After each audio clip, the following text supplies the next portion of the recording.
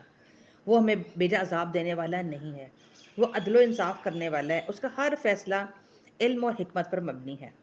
اللہ تعالیٰ ہر نقص اور عیب سے پاک ہے، تو اسے اپنے بندوں میں بھی یہی صفات دیکھنی ہے جو اسے پاک کرے۔ ہمارا دین جہاں ہماری دنیا میں سلامتی کا ذریعہ ہے، اس میں پائے جانے والے احکامات بظاہر نفس پر بھاری اور مشکل ہی کیوں نہ ہوں، وہ ہمارے لیے سلامتی ہی کا ذریعہ ہے، لیکن اس کے ساتھ ساتھ یہ دین ہماری آخرت کی سلامتی کا ذریعہ بھی ہے۔ جب تک انسان دنیا میں اللہ کے احکامات کی پابندی کر رہے ہیں اور موت کے وقت قبر میں اور قبر کے اٹھتے وقت امن و چین میں رہیں گے اور سلامتی میں رہے گا، اس دن جب ایک بڑی آفت ہر طرف چھائی ہوگی، انبیاء علیہ السلام سلامتی کی دعائیں کر رہے ہوں گے۔ رسول اللہ صلی اللہ علیہ وسلم فرمایا کہ جہنم کی پشت پر ایک پل بنا کر راستہ بنا دیا جائے گا، جسے ہم عام طور پر پل صراط کہتے ہیں، تو تمام پیغمبر اپنی امتوں کے ساتھ اس پل پر سے گزریں گے۔ اور آپ نے فرمایا کہ میں پہلا رسول ہوں گا جسے اپنی امت کے ساتھ اس پل پر سے گزرنے کی اجازت دی جائے گی۔ اور قرآن مجید میں بھی آتا ہے فَإِن مِّنكُمْ إِلَّا وَارِدُهَا، اور تم میں سے ہر ایک ضرور اس پر سے گزرے گا۔ تو جنت تک پہنچنے کے لیے بھی سب کو اس پل پر سے گزرنا ہوگا۔ آپ صلی اللہ علیہ وسلم نے فرمایا کہ میں سب سے پہلے اس پر امت کے ساتھ گزروں گا، اس روز انبیاء کے علاوہ کوئی بھی اور بات نہ کر سکے گا، اور انبیاء بھی صرف یہی کہیں گے اللہم سلم اللہم سلم، اے اللہ سلامتی دے، اے اللہ سلامتی دے۔ وہ بھی ایک پریشان کن اور گھبرا دینے والا معاملہ ہوگا کہ جب وہ بال سے بھی باریک اور تلوار سے بھی تیز وہ پل جس پر سے سب کو گزرنا ہوگا۔ صحیح مسلم کی روایت ہے کہ تمہارے نبی صلی اللہ علیہ وآلہ وسلم پل صراط پر کھڑے ہو کر کہہ رہے ہوں گے ربی سلم ربی سلم، اے رب سلامت رکھ، اے رب سلامت رکھ، یعنی انسان کے اس گرنے سے، کیونکہ وہ پل جہنم کے اوپر رکھا ہوگا، تو کوئی ذرا سی بھی لغزش کھایا یا جس کے پاؤں لڑکھڑائے تو پھر وہ سلامت نہیں رہ سکتا۔ نبی صلی اللہ علیہ وسلم کے دنیا میں تو ہم پر بہت سارے احسانات ہیں ہی، قیامت کے دن بھی ان کے اپنی امت پر بہت سارے احسانات ہوں گے، جن میں سے ایک یہ کہ وہ پل صراط کے پاس کھڑے ہوں گے جب ان کی امت اس پر سے گزر رہی ہوگی، تو آپ سراسر سلامتی کی دعائیں مانگ رہے ہوں گے۔ نبی پاک صلی اللہ علیہ وسلم نے فرمایا کہ پھر ایک وقت آئے گا بندوں کے اعمال انہیں چلنے نہیں دیں گے، حتیٰ کہ ایک شخص آئے گا جو چلنے کی طاقت نہیں رکھتا ہوگا اور وہ اپنے آپ کو پل صراط سے گھسیٹتے ہوئے گزارے گا۔ تو حدیث میں ہمیں اس کی تفصیلات بھی ملتی ہیں کہ کچھ لوگ بجلی کی تیزی سے گزر جائیں گے، کوئی پانی کی رفتار سے، کوئی ہوا کی رفتار سے، کوئی گھوڑے کی رفتار سے، کچھ اونٹوں کی رفتار سے، کچھ پیدل چلنے والوں کی رفتار سے، اور کچھ ایسے گھسیٹتے ہوئے جائیں گے۔ تو یعنی ہر کوئی اپنے اپنے اعمال کے مطابق گزرے گا۔ اور پھر یہ بھی بتایا کہ ایک شخص اپنے برے اعمال کی وجہ سے اتنا بوجھل ہوگا کہ چل بھی نہیں سکے گا، تو گھسٹ کر وہ پل پار کر رہا ہوگا۔ تو اس لیے اللہ تعالیٰ سے دعا کرنی چاہیے کہ اس دن کی ہول اور گھبراہٹ اور اس دن کی پریشانیوں سے محفوظ رکھے۔ لیکن اس کے لیے دنیا میں اللہ سبحانہ تعالیٰ کے احکامات کی پابندی ضروری ہے۔ دنیا میں اسلام میں پورا کا پورا داخل ہونا ضروری ہے تاکہ ہم یہاں اور وہاں دونوں جگہ سلامتی پا سکیں۔ نبی پاک صلی اللہ علیہ وسلم ہر نماز کے بعد سلامتی کی دعا تو کرتے ہی تھے، ہر مہینے کے آغاز میں بھی سلامتی کی دعا کرتے۔ جب نیا چاند دیکھتے تو فرماتے اللہم احلہ علینا بالامن والایمان والسلامت والاسلام ربی وربک اللہ، اے اللہ اس چاند کو ہم پر برکت، ایمان اور سلامتی اور اسلام کے ساتھ طلوع فرما۔ اے چاند میرا اور تیرا رب اللہ ہے۔ یعنی جب انسان نئے چاند کو دیکھے تو سلامتی کی دعا مانگے، جیسے کوئی نیا دن نہیں، نیا مہینہ شروع ہوتا ہے تو ہم اللہ تعالیٰ سے دعائیں کرتے ہیں۔ اسی طرح ہم نماز کی حالت میں بھی سلامتی کی دعا کرتے ہیں، جس میں التحیات للہ والصلوات آتا ہے، پوری التحیات جو ہے وہ آ جاتی ہے۔ قرآن مجید میں حکم دیا گیا کہ نبی پاک صلی اللہ علیہ وسلم پر سلام بھیجیں اور درود بھیجیں، تو ہم ہر نماز میں یہی کرتے ہیں۔ تمام قولی، فعلی اور بدنی عبادتیں اللہ کے لیے ہیں، اور اے نبی صلی اللہ علیہ وسلم آپ پر اللہ کی سلامتی ہو، اللہ کی رحمت ہو، حالانکہ آپ صلی اللہ علیہ وسلم سب سے زیادہ نیک ہیں۔ پھر ہمارا فرض بنتا ہے کہ اللہ کے حکم کے مطابق سلامتی کی دعا اور درود پڑھیں، اور التحیات پڑھے بغیر نماز ہی نہیں ہوتی ہے، تو ہم ہر نماز میں نبی پاک صلی اللہ علیہ وسلم پر درود بھی بھیج رہے ہوتے ہیں اور ان پر سلام بھی بھیجتے ہیں۔ تو کوشش کریں کہ شعوری طور پر اس کو پڑھیں، سمجھ کر، فوکس کر کے اس کو پڑھا کریں۔ اللہ تعالیٰ کی رحمت اور برکت ہو ہم پر، اس کے نیک بندوں پر سلامتی ہو. ہر وہ نیک بندہ جو گزر چکا یا جو موجود ہے، ہر ایک کے لیے سلامتی کی دعا کرنی ہے. عام طور پر جب ہم ایک دوسرے کو سلام کرتے ہیں تو صرف سامنے والے کے لیے سلامتی کی دعا ہے، لیکن اس دعا کے اندر وہ سارے شامل ہیں جو پیچھے گزر چکے ہیں یا آگے آنے والے ہیں اور جو موجود ہیں. تو یا اللہ تیرے جتنے بھی نیک بندے ہیں تو ان سب کو سلامت رکھ. حتیٰ کہ جب ایک مسلمان فوت ہو جاتا ہے اور دفن کر دیا جاتا ہے تو دوسرے مسلمان پر لازم ہے کہ وہ قبرستان کے پاس سے گزرے تو بھی ان کے لیے سلامتی کی دعا کرے. السلام علیکم اہل الدیار من المؤمنین والمسلمین وان انشاء اللہ بکم لاحقون. تم پر سلامتی ہو اے مومنوں، مسلمانوں کے گھر والوں، ہم انشاءاللہ تم سے ملنے والے ہیں. ہم اللہ سے تمہارے اور اپنے لیے عافیت مانگ رہے ہیں، سلامتی مانگتے ہیں. تو دیکھیں اس دعا کی بھی کتنی ہمیں فضیلتیں پتہ ہیں. معلوم نہیں آپ لوگوں کو معلوم تھا اس کا یا نہیں، بہرحال مجھے تو آج معلوم ہوا کہ ہم کیوں مردوں کو سلام کرتے ہیں. تو گویا اس نام کا تقاضا ہے کہ ہم اپنی ساری زندگی اس کے مطابق گزاریں، اپنی ذات سے دوسروں کو تکلیف نہ دیں، سلامتی کے پیغام کو عام کریں. اللہ تعالیٰ کے اس نام پر ایمان لانے کا اثر ہے کہ ایک مسلمان اپنی ذات سے کسی کو تکلیف نہیں دیتا، اپنے ہاتھ اور زبان کو روک لیتا ہے، اپنے گھر والوں، پڑوسیوں، رشتہ داروں، تمام انسانوں کو، اور یہی ایک مسلمان کی پہچان ہے. المسلم من سلم المسلمون من لسانہ و یدہ. مسلمان کون ہے؟ مسلمان وہ ہے جس کی زبان اور جس کے ہاتھ سے دوسرے مسلمان محفوظ رہیں، ان کی عزتیں محفوظ رہیں، ان کے دلوں کو تکلیف نہ پہنچے. یعنی انسان کوئی بات ایسی نہ کرے جس سے دوسرے کو تکلیف ہو، اور پھر انسان صرف زبانی کلامی باتیں ہی نہ کرے بلکہ اس کے ایکشنز ایسے ہوں جس سے دوسرے لوگ محفوظ ہوں. آپ صلی اللہ علیہ وسلم نے فرمایا کہ اللہ کی قسم وہ ایمان والا نہیں، اللہ کی قسم وہ ایمان والا نہیں، اللہ کی قسم وہ ایمان والا نہیں. مطلب 3 بار آپ نے جب یہ عرض کیا تو صحابہ نے پوچھا کہ یا رسول اللہ صلی اللہ علیہ وسلم کون ایمان والا نہیں؟ فرمایا وہ شخص جس کے شر سے اس کے پڑوسی محفوظ نہیں، اس کے ساتھی، اس کے آس پاس والے اس کے شر سے نہ بچے ہوں. تو سوچئے کہ اگر کوئی شخص کسی کے لیے سلامتی کا ماحول پیدا نہیں کرتا تو وہ خود کیسے سلامت ہو سکتا ہے؟ تو اللہ کے رسول صلی اللہ علیہ وسلم اس سے کیسے خوش ہو سکتے ہیں؟ ان کی شفاعت کی کیسے وہ امید رکھ سکتا ہے؟ لہٰذا بہت ضروری ہے کہ ہم اپنے آپ کو ان اعمال کا اہل بنائیں جو سلامتی کی دعوت دیتے ہیں. اللہ تعالیٰ کا یہ نام اور صرف ہم سے تقاضا کرتی ہے کہ ہم سلامتی کو عام کریں، آپس میں ایک دوسرے کو کثرت سے سلام کریں. رسول صلی اللہ علیہ وسلم نے فرمایا کہ سلام اللہ کے ناموں میں سے ایک ہے.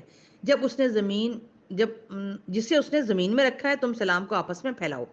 جب بھی کوئی شخص دوسرے کو السلام کہتا ہے تو گویا اللہ کا نام لے رہا ہوتا ہے اور وہ عبادت کی حالت میں ہوتا ہے. اللہ تعالیٰ نے خوبصورت لفظ اور خوبصورت تحفہ بھیجا ہے جس کو ہم ایک دوسرے کو دیتے رہتے ہیں تو ہمارے لیے اپنے لیے بھی سلامتی ہوگی اور دوسرے بھی محفوظ رہیں گے. یہ ہو ہی نہیں سکتا کہ آپ کسی کو سلام دیں اور وہ آپ کو کسی قسم کی تکلیف یا دے یا زیادتی کرے. تو گویا سلام ایک ڈھال ہے جو انسان کو دوسرے انسان سے تکلیف پہنچانے میں روک کا کام دیتی ہے. اور پھر آپ نے فرمایا کہ افشوا السلام، تم سلام پھیلاؤ، سلامت رہو گے. اس لیے اسلام کے کلچر کو عام کرنا چاہیے. ابو درداء رضی اللہ تعالیٰ عنہ سے مروی ہے کہ رسول اللہ صلی اللہ علیہ وسلم نے فرمایا سلام کو پھیلاؤ تاکہ تم بلند ہو جاؤ. یعنی ایک مسلمان کا دوسرے مسلمان پر جو 6 حقوق ہیں ان میں سے پہلے نمبر پر سلام ہی ہے، اور مسلمان کی گفتگو کا آغاز ہی سلام سے ہوتا ہے. السلام قبل الکلامی، تو کلام سے پہلے سلام کیا جائے، اور صرف ملتے وقت ہی سلام نہ کیا جائے بلکہ جدا ہوتے وقت بھی سلام کیا جائے. آپ صلی اللہ علیہ وسلم نے فرمایا کہ تم میں سے جب کوئی کسی مجلس میں پہنچے تو سلام کرے، اور جانے کے لیے کھڑا ہو تو بھی سلام کرے. یعنی دونوں سلام ہی اہم ہیں. صرف السلام علیکم بھی کہا جا سکتا ہے اور السلام علیکم ورحمۃ اللہ وبرکاتہ بھی کہا جا سکتا ہے.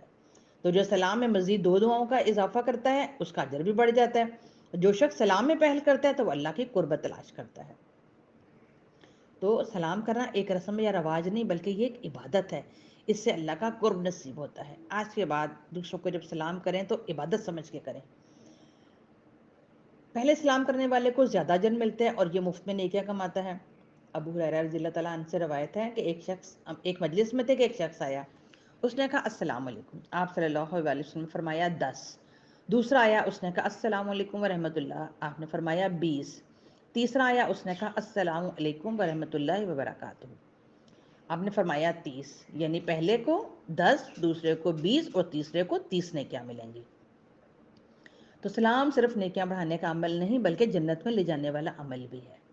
اور آپ صلی اللہ علیہ وسلم فرمایا تم جنت میں داخل نہ ہو سکو گے جب تک کہ ایمان نہ لاؤ، اور تم ایمان نہیں لا سکتے جب تک آپس میں محبت نہ کرو، اور آپس میں محبت ایمان کا ذریعہ ہے۔ کیا تم میں میں کوئی ایسی بات نہ بتاؤں کہ تم اس پر عمل کر کے تمہارے آپس میں محبت پیدا ہو جائے؟ اور پھر آپ نے فرمایا افشوا السلام، آپس میں سلام کو رواج دو۔ صرف بڑوں کو ہی نہیں، صرف اپنے جیسوں کو نہیں بلکہ بچوں کو بھی سلام کرنا چاہیے، انجان لوگوں کو بھی سلام کرنا چاہیے۔ حضرت انس رضی اللہ تعالیٰ عنہ کہتے ہیں کہ آپ صلی اللہ علیہ وسلم بچوں کے پاس سے گزرے تو انہیں سلام کیا۔ آپ نے فرمایا 3 لوگ ایسے ہیں جن کا ضامن اللہ ہے، اگر وہ زندہ رہے تو اللہ ان کے لیے کافی ہو جائے گا، اور اگر وہ فوت ہو جائیں تو جنت میں داخل ہوں گے۔ نمبر 1 وہ شخص جو اپنے گھر میں داخل ہو تو سلام کرے، دوسرا وہ شخص جو مسجد کی طرف چلا گیا، تیسرا وہ شخص جو اللہ کے راستے میں نکلا، اللہ اس کا بھی ضامن ہے، مددگار ہے۔ اور عبداللہ بن عمر کہتے ہیں کہ جب کوئی خالی گھر میں داخل ہو تو کہے السلام علینا و عباد اللہ الصالحین، یعنی سلام ہو ہم پر اور اللہ کے نیک بندوں پر، یعنی کوئی نہیں ہے تو اپنے آپ کو ہی سلام کرو، السلام علینا، ہمارے اوپر سلام ہو۔ اور پھر اگر کوئی سو رہا ہو تو ہلکی آواز میں سلام کریں، یہ نہ ہو کہ سلامتی تو ہم بھیج رہے ہیں مگر دوسرے کو اس سے تکلیف ہو رہی ہے، یعنی اس کی نیند خراب ہو رہی ہے اور آپ کہہ رہے ہیں کہ میں تو سلام کر رہا ہوں، تو ایسا نہیں کرنا۔ تو جان پہچان کے یا انجان شخص کو بھی سلام کرنا ہے۔ سلام ناراضگی کو دور کرنے کا ذریعہ ہے۔ صحابہ کرام کثرت سے ایک دوسرے کو سلام کیا کرتے تھے، یہاں تک کہ وہ ایک اوٹ کے پیچھے سے بھی نکلتے نا تو سلام کرتے تھے۔ آپ نے تو یہاں تک کہہ دیا کہ جو سلام نہ کرے وہ اندر نہ آئے، یعنی اسلام کی اہمیت اتنی زیادہ ہے۔ تو نہ صرف سلام کرنے کی فضیلت بتائی گئی بلکہ نہ کرنے کو ناپسند بھی کہا گیا۔ آپ نے فرمایا سب سے بڑا بخیل وہ ہے جو سلام کرنے میں بخل کرے، اور آپ نے فرمایا کہ لوگوں میں سب سے زیادہ عاجز وہ ہے جو دعا کرنے سے عاجز ہے، یعنی جب اس کو کوئی ضرورت پیش آتی ہے تو وہ ہاتھ اٹھا کر اللہ تعالیٰ سے نہیں مانگتا۔ تو اللہ تعالیٰ سے دعا ہے کہ وہ ہمیں بہترین اخلاق عطا فرمائے، اپنے نام کی برکت سے ہم سب کے اندر بہترین اخلاق پیدا فرما دے، اور ہمیں ایک دوسرے کو سلام کرنے کی عادت پیدا کرے۔ اللہ تعالیٰ دنیا اور آخرت میں ہمیں سلامتی عطا فرمائے، آمین۔ وآخر دعوانا ان الحمدللہ رب العالمین۔ سبحان ربک رب العزت عما یصفون وسلام علی المرسلین والحمدللہ رب العالمین۔ اشہد ان لا الہ الا انت استغفرک و اتوب الیک۔ السلام علیکم ورحمۃ اللہ وبرکاتہ۔ جزاکم اللہ خیرہ۔